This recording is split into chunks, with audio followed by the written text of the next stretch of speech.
নমস্কার বন্ধুরা, আলিয়াস লাভ কিচেনে সবাইকে স্বাগত। আজকে বানাবো ঘুগনি। ঘুগনি আমরা অনেকেই অনেক রকম খেয়েছি, প্রায় সবার বাড়িতেই ঘুগনিটা বানানো যায়। তবে সেটাকে একটু অন্যরকম কীভাবে বানানো যায়, যেটা স্বাদটা মুখে লেগে থাকবে এবং মনে লেগে থাকবে, সেটাই চেষ্টা করেছি।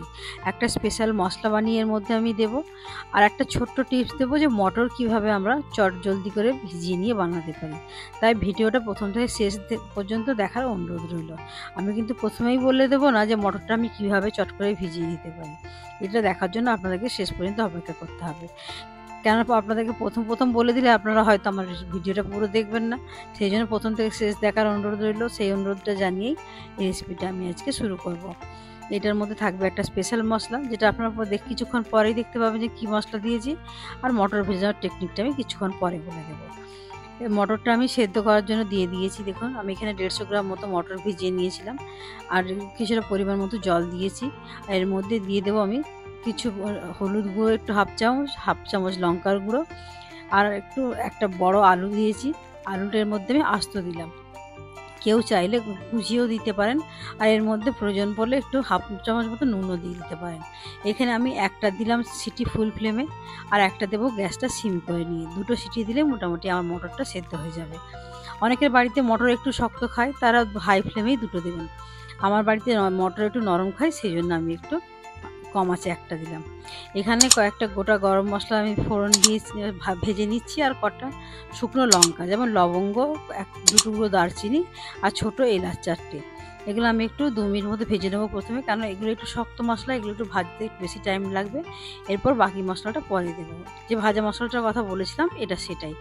এখানে আমি নিয়ে নিলাম 1 চামচ মৌরি, কাঁচা মৌরি, আর 1 চামচ জিরে, 1 চামচ ধনে।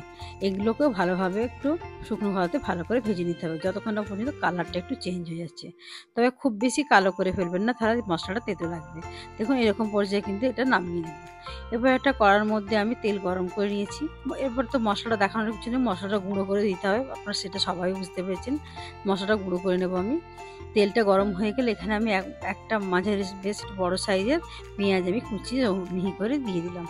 পেঁয়াজটা একটু লাল হয়ে যাক, তারপর আমি এর মধ্যে দিয়ে দেবো কয়েকটা কাঁচা লঙ্কা। ঝালটা যে ইচ্ছে মতো দেবেন, কারণ দেখুন মটর সেদ্ধ হওয়ার সময় কিন্তু কিছুটা পরিমাণে আমি ঝাল দিয়েছি। এর মধ্যে কয়েকটা লঙ্কাও আমি দিয়েছি। যে মশলাটা বানালাম তার মধ্যেও কিন্তু লঙ্কা আছে। রান্নার সময় লঙ্কাটা তাহলে আপনারা বুঝে দেবেন। ইচ্ছে হলে দেবেন, না হলে দেবেন না। অনেকের বাড়িতে ছোট বাচ্চা থাকে, তারা খেতে পারবে না, তো লঙ্কাটা কিন্তু তারা বুঝে দেবেন। নুন লঙ্কাটা যে যার নিজের স্বাদ মতো দেওয়াই ভালো। দেখুন, আমার পেঁয়াজগুলো লাল হয়ে গেছে। এর মধ্যে দিয়ে দিলাম আমি আদা রসুন বাটা। এর থেকে বেশি পেঁয়াজটা আমি লাল করব না। একটু আদা রসুনটা 1-2 মিনিট ভেজে নেবো, যাতে আদা রসুনের কাঁচা গন্ধটা চলে যায়। আদা রসুনের কাঁচা গন্ধটা চলে গেলে এর মধ্যে দিয়ে দেবো আমি মাঝারি সাইজের 2টো টমেটো কুচি করে। টমেটোগুলো আমার বেশ ভালো লাল মতো পাকা, একটু নরমই আছে।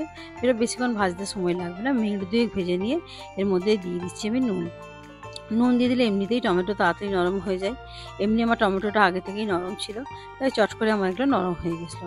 এরপর যাতে মশলাটা বেশি পুড়ে না যায়, এর মধ্যে সামান্য আমি জলের ব্যবহার করব।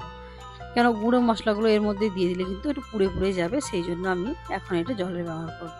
সব রান্নাতে একরকম হয় না যে তেলের মধ্যে সব মশলা যায়, সেই জন্য এখানে আমি দিয়ে দিলাম একটুখানি জল। এরপর বাকি যে গুঁড়ো মশলাগুলো দেবো সেইগুলো এখানে এখন দিয়ে দেবো। গুঁড়ো মশলা বলতে রেগুলার যেসব মশলা, হলুদ, লঙ্কা, জিরের গুঁড়ো, ধনের গুঁড়ো। এর মধ্যে থেকে ধরুন কারোর কাছে জিরে গুঁড়োটা আছে, ধনে গুঁড়োটা নেই, ধনে গুঁড়োটা আছে, জিরে গুঁড়োটা নেই, সে কী করবে না, সে একটা না থাকলে আরেকটা দিয়ে করতেই পারে। কিন্তু নুন, লঙ্কা, হলুদ এইগুলো খুব দরকারি, এগুলো লাগে।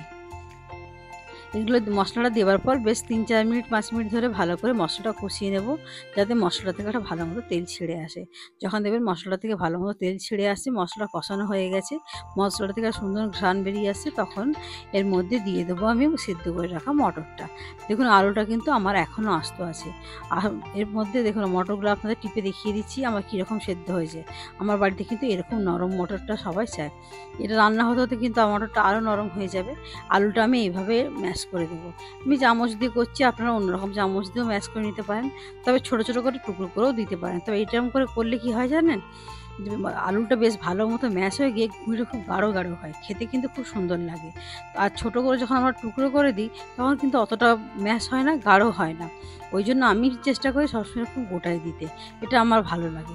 তবে আপনারা চাইলে কুচিয়েও দিতে পারেন, যে এইরকমই প্রসেসে রান্নাটা করলেন অথচ কুচিয়ে দিলেন, সেটাও কিন্তু অসুবিধা নেই। তবে এটা করে একবার করে দেখবেন, একটু অন্যরকম লাগবে। আর যেটা বলেছিলাম যে মটরের সেদ্ধ করার, মটর ভেজানোর টেকনিকটা আপনাদের বলবো, যেটা অনেক সময় হয়তো আমার বাড়িতে বিকেলবেলা হঠাৎ করে বললো যে আজকে ঘুগনি করো, তো রাত্রের জন্য রাতে ঘুগনি খাবো, আজকে ঘুগনি করো। তখন তো আমরা কী করি, যে ঘন্টার দিক সময়ের মধ্যে কী করে আমরা মটরটা ভিজিয়ে করব। কিচ্ছু নয়, মটরটা ভালো করে ধুয়ে নেবেন, আর একটা ফ্লাক্স নেবেন, ফ্লাক্সের মধ্যে ফুটন্ত জল দিয়ে সেই মটরটা দিয়ে দেবেন, সামান্য পরিমাণ খাবার সোডা দিয়ে দেবেন, খাবার সোডা অধিকাংশ লোকের বাড়িতেই থাকে, দিয়ে ফুটন্ত জল দিয়ে ফ্লাক্সের মুখটা ভালো করে টাইট করে বন্ধ করে ঘন্টা 2-এর জন্য রেখে দেবেন। দেখবেন 2 ঘন্টা পরে আপনার মটর কিন্তু ভিজে পুরোপুরি রেডি হয়ে যাবে। এটাই ছিল মটর ভেজানোর ট্রিক। এটা অনেকেই জানে, কিন্তু অনেকেই জানে না, সেই জন্য এটা আজকে আপনাদের আমি বললাম। এখানে আমি আমার প্রয়োজন মতো জল দিয়ে দিলাম। এখন দেখে মনে হবে জলটা অনেক বেশি, কিন্তু কিছুক্ষণ পর শুকিয়ে যাবে। এবার যে ভাজা মশলাটা তৈরি করে রেখেছিলাম সেখান থেকে 1 থেকে 1.5 চামচ মতো ভাজা মশলা এখানে দিয়ে দেবেন, দিয়ে ভালো করে মিক্স করে নিয়ে এরপর এটা আমি ঢাকা দিয়ে রেখে দেবো। এই পর্যায়ে দেখে নেবো যে নুনটা কীরকম আছে, যদি আমার মনে হয় নুন লাগবে তাহলে আমি নুন দিয়ে দেবো। তবে এখানে আমার নুনটা কম ছিল বলে আমি একটু নুন দিয়েছিলাম। বন্ধুরা, আমার রান্নাগুলো যদি আপনাদের ভালো লেগে থাকে অবশ্যই চ্যানেলটা সাবস্ক্রাইব করে পাশে থাকার অনুরোধ রইল। ভিডিওগুলো লাইক শেয়ার করবেন, কোনো জিজ্ঞাসা থাকলে অবশ্যই কমেন্ট করবেন। দেখুন কিছুক্ষণ পর ঢাকনাটা খোলার পর যখন জলটা অনেকটা ছিল তখন মনে হচ্ছিল অনেক জল, এখন দেখুন জলটা কিন্তু শুকিয়ে গেছে। আপনারা ভালো থাকবেন, সুস্থ থাকবেন, ফিরে আসবেন নতুন কোনো দিন অন্য কোনো ভিডিও নিয়ে।